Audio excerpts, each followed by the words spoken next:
नमस्कार दोस्तों, एनालाइजर के रिवीजन सेशन में आपका स्वागत करता हूं। आइए हम पढ़ेंगे। ये रिवीजन क्लास है राज्य व्यवस्था या पॉलिटी का, वीडियो नंबर 13 है। टॉपिक है आपका अनुसूचियां पार्ट 3, जो कि आपको हमारे यूट्यूब चैनल पर सोमवार से शनिवार सुबह 9 बजे बिल्कुल फ्री उपलब्ध होता है। इस बात का ध्यान रखेंगे। आइए सीधा आगे में बढ़ते हैं। आगे बढ़ने से पहले कुछ जरूरी चीज कि मैं टोटल 10 क्वेश्चन आपको करवाऊंगा। टोटल क्वेश्चन 10 है आपको, उसमें आपका 1 का, 2 का, C, 3 का, D जो आपको लगता है वो कमेंट कीजिए।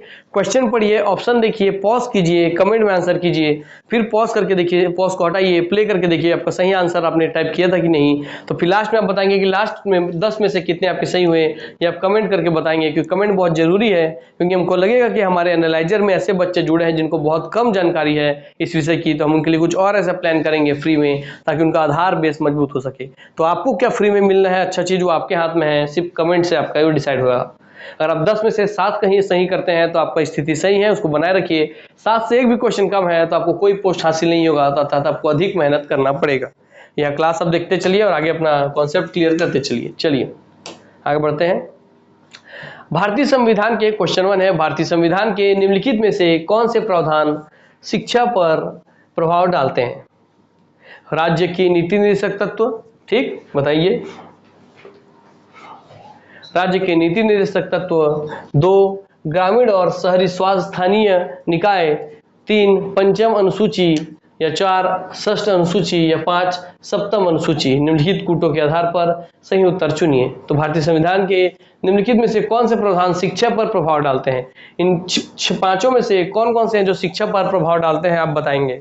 उन्हें सब शिक्षा से जुड़े हुए हैं। देखिए, अब शिक्षा से जुड़ा हुआ एक ही जगह आपको पूरा चीज मिल गया तो आपको ये ध्यान रहेगा, है ना, कि आप कभी शिक्षा पे ऐसे लिखे, निबंध लिखे, मेंस में आंसर राइटिंग करें तो आप इन सारे चीजों को एक साथ ही उपयोग कर सकते हैं। तो बताइए इसमें से शिक्षा से जुड़े हुए कौन कौन से हैं? चलिए, केवल 1 और 2 है, केवल 3, 4 और 5 है, केवल 1, 2 और 5 है, या 1, 2, 3, 4 और 5 है। बहुत से विद्यार्थी ऐसे क्वेश्चन देख के डर रहे होंगे, और डरना जायज भी है, डरना जरूरी भी है। आप डर रहे हैं मतलब आप मेहनत कर रहे हैं, आप भिड़े हुए हैं पढ़ाई करने के लिए, ठीक। चलिए, क्योंकि डर उन्हीं को लगता है जो रेस में उतरे होते हैं, है ना। चलिए, तो डर रहे हैं, कोई दिक्कत की बात नहीं है। मैंने अपने डर को हटाइए और सीखते चलिए। आंसर है दोस्तों इसका D 1, 2, 3, 4 और 5, अर्थात राज्य के नीति निर्देशक तत्व, ग्रामीण और शहरी स्थानीय निकाय, पंचम अनुसूची, षष्ठ अनुसूची, सप्तम अनुसूची, 5वीं, 6वीं, 7वीं अनुसूची और आपका बाकी, ये सब आपके शिक्षा से जुड़े हुए हैं। तो इन सब का इस्तेमाल आप शिक्षा के सेक्टर में कर सकते हैं। आइए आगे बढ़ते हैं। भारत के संविधान की निम्नलिखित में से कौन सी एक अनुसूची में दल बदल विरोधी कानून विषयक प्रावधान है? आपको पहले 4 बार 5 बार ये बता चुके हैं हम लोग। आइए देखते हैं ऑप्शन। दूसरी अनुसूची, 5वीं अनुसूची, 8वीं अनुसूची, 10वीं अनुसूची। आपको रटा गया होगा। आंसर है दोस्तों इसका सीधा सीधा 10वीं अनुसूची। बात खत्म। आप सीधा सीधा पॉज कीजिए, क्वेश्चन के बाद आंसर दीजिए। मेरे आंसर का वेट मत कीजिए, क्योंकि मुझे कम टाइम में आपको क्वेश्चन करवाना है, इसलिए मैं फास्ट तरीके से दूंगा। मेरे आंसर देने के बाद भी आप खुद को देखिए कि आपका कम मन में कौन सा आ रहा था, उसी आंसर को आप टाइप कीजिए। चलिए नेक्स्ट क्वेश्चन पे है। ये हमारा 1 ईयर का प्लान है दोस्तों। यह हर अलग अलग कैटेगरी का अलग अलग प्राइस है, जिसमें आपको कंप्लीट वीडियो कोर्स, उसका पूरा नोट्स मिलेगा। तो नोट्स बनाने का टेंशन खत्म, पढ़ने का थ्योरी पढ़ने का टेंशन खत्म, और उसका टेस्ट से टाइम मैनेजमेंट सीखने का टेंशन खत्म, और थ्योरी से कैसे क्वेश्चन आते हैं उसका टेंशन खत्म। अर्थात पूरा वीडियो कोर्स, पूरा नोट्स और पूरा आपको टेस्ट सीरीज मिल रहा है। मगर ये बताऊंगा सब उसका प्राइस लिखा हुआ है ये, मगर मेरा बस मुद्दा ये है कि अभी केवल 2199 रुपये मिल रहा है। जिनके लिए लाभदायक है वो ले लीजिए। हम आते हैं, आगे बढ़ते हैं भैया। इंस्टॉलमेंट की फैसिलिटी है, केवल 999 रुपये दे करके आप रजिस्ट्रेशन करा करके अपना कोर्स चालू कर सकते हैं, अपने करियर के और पहला कदम बढ़ा सकते हैं। हमारे जो पुराने स्टूडेंट हैं, जो इसमें से कोई भी कोर्स लिए हैं, उनको केवल 999 रुपये में, शुरू के 50 विद्यार्थियों को केवल 999 रुपये में पीछे का 4000 का कोर्स भी मिल जाएगा, क्योंकि वो हमारे पुराने स्टूडेंट हैं, अर्थात हमारे परिवार के हिस्से हैं, इसलिए। आइए आगे बढ़ते हैं। तो व्हाट्सएप है आपका, इस नंबर पर व्हाट्सएप करके कोई जानकारी चाहिए होगी आप ले लेंगे, क्योंकि अमून कोचिंग की तरह नहीं है कि एक बार विद्यार्थी हमारा कोई कोर्स लिया है, फिर उसको कोई कोर्स लेना, फिर से हम पूरा फीस ले, अलग सब्जेक्ट के लिए फिर से फीस ले। हम हर बार अपने पुराने विद्यार्थियों का ख्याल रखते हैं, ये आपको दिख ही रहा होगा। बाकी अब और बहुत सारे माध्यम हैं जो कि ऑनलाइन खुले छत्तीसगढ़ में, आप उनसे एक बार ये चीज करके देख लीजिए। हर एक पद पे उतना ही फीस लेते हैं जितना सबसे लेते हैं। आर्थिक नियोजन भारतीय संविधान की विकास सूची में सम्मिलित है। क्वेश्चन आप देखिए, आंसर बताइए। सर संघ सूची में, राज्य सूची में, समवर्ती सूची में, विशेष सूची में, ये मैं पढ़ा चुका हूँ, रिवीजन हो रहा है। आंसर कीजिए आप, इसका आंसर क्या होगा? इसका आंसर दोस्तों आपका समवर्ती सूची, क्योंकि आर्थिक नियोजन राज्य और केंद्र दोनों का विषय है। दोनों अपने आप बजट निकालते हैं ना भैया। हाँ सर, मेंटेन करने के लिए। हाँ सर, बस इससे आप याद रखिए, ट्रैक नहीं बता रहा हूं याद रखने का।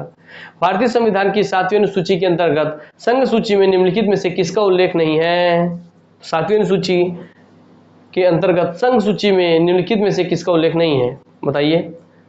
अर्थात बैंकिंग, बीमा, जनगणना और गैस। तो जनगणना तो भैया आपको पता है किसका विषय सर, आपका संघ सूची अर्थात केंद्र का विषय है ही है। अब बैंकिंग, बीमा और गैस बचा 3 ऑप्शन, जो आपको ये तो यहाँ पढ़ चुके थे। हाँ सर, तो बताइए आंसर है दोस्तों इसका, गैस नहीं है उसका विषय, तो बीमा और बैंकिंग भी आपके संघ सूची का विषय है। ठीक, हाँ सर। आगे बढ़ते हैं। निम्नलिखित में से कौन सा विषय भारतीय संविधान की संघ सूची से संबंधित नहीं है? संघ सूची से संबंधित नहीं है, नहीं पे जोड़ देंगे। रक्षा है दोस्तों, वैदेशिक, मैं बता रहा हूं आंसर, आप देखेंगे। वैदेशिक मामले, रेलवे, कृषि, इनमें से कौन सा है जो संघ सूची का संबंधित नहीं है? आपको बहुत स्पष्ट रूप से पता होगा, बहुत इजी क्वेश्चन है। कृषि नहीं है सर। बाकी रक्षा, देश की रक्षा केंद्र का हाथ में है, तो संघ सूची के हाथ में है। विदेशी मामले आपको उन्हीं के हाथ में होती है। रेलवे आपका सेंट्रल गवर्नमेंट का, आपको पता ही है। चलिए, भारतीय संविधान की 7वीं अनुसूची के अंतर्गत राज्य सूची में निम्न में से किसका उल्लेख है? 7वीं अनुसूची का बात कर रहे हैं, बताएंगे आप सर। शिक्षा, विद्युत, रेलवे, पुलिस और वन। तो बताइए 7वीं अनुसूची के अंतर्गत राज्य सूची में निम्न में से किसका उल्लेख है? ठीक, तो राज्य सूची में किसका उल्लेख है? क्योंकि 7वीं अनुसूची समवर्ती सूची है, तो उसमें राज्य सूची में इसमें कौन सा आता है, बताएंगे। तो सर आपका रेलवे, पुलिस। ठीक, चलिए, पंचायती राज विषय निम्नलिखित में से किस सूची में सम्मिलित है? तो पंचायती राज विषय निम्नलिखित में से किस सूची में सम्मिलित है? संघीय सूची में, राज्य सूची में, समवर्ती सूची में, अवशिष्ट सूची में? आंसर दोस्तों इसका राज्य सूची का विषय है पंचायती राज। बस इतने याद रखेंगे, पंचायती राज, राज से राज्य सूची, बात खत्म। चलिए आगे बढ़ते हैं। निम्नलिखित में से कौन सा विषय भारतीय संविधान की 7वीं अनुसूची की सूची 3 समवर्ती सूची में शामिल है? इस बात का ध्यान देंगे, संविधान की 7वीं अनुसूची की सूची 3 समवर्ती सूची में शामिल है। दंड प्रक्रिया, पुलिस, कारागार और लोक व्यवस्था। आंसर दोस्तों इसका, ऐसा नया नया क्वेश्चन सीखते चलिए। आंसर दोस्तों इसका दंड प्रक्रिया। ठीक, तो 7वीं अनुसूची की 7वीं अनुसूची जो समवर्ती सूची होती है, उसकी जो सूची 3 है उसमें दिया है आपकी दंड प्रक्रिया। ठीक, हाँ सर। आइए, 3 तिगाड़ा काम बिगाड़ा, तो दंड मिलेगा ही। विवाह, विवाह विच्छेद और गोद लेना संविधान की 7वीं सूची में निम्नलिखित के अंतर्गत सम्मिलित किए गए हैं। किसके अंतर्गत सम्मिलित किए गए हैं? सूची 1 केंद्र सूची में, सूची 2 राज्य सूची में, सूची 3 समवर्ती सूची में, तीनों में से किसी भी सूची में नहीं। आंसर दोस्तों इसका सूची 3 समवर्ती सूची में सम्मिलित किए गए हैं। ठीक, तो विवाह, विवाह विच्छेद अर्थात तलाक, और गोद लेना, किसी बच्चे को आप गोद ले रहे हैं, तो ये आपके संविधान की 7वीं सूची में निम्नलिखित के अंतर्गत, तो 7वीं सूची में सूची 3 के अंतर्गत समवर्ती सूची में डाले गए हैं। ठीक, चलिए लास्ट क्वेश्चन। सरकारों द्वारा शुल्क एवं कर लगाने का अधिकार संविधान की किस अनुसूची में उल्लेखित है? बताइए आप, शुल्क एवं कर लगाने का अधिकार संविधान की किस अनुसूची में सम्मिलित है सरकार द्वारा? 6वीं अनुसूची, 7वीं अनुसूची, 9वीं अनुसूची, 11वीं अनुसूची? बहुत इजी है दोस्तों। 7वीं अनुसूची होगी कि 7वीं आपकी बेटा समवर्ती सूची, तो केंद्र भी कर लगाता है, राज्य भी कर लगाता है, तो दोनों का ही अधिकार होगा। ये भी आपका सेशन होता है समाप्त। नमस्कार, जय हिंद, जय भारत, जय छत्तीसगढ़, वंदे मातरम।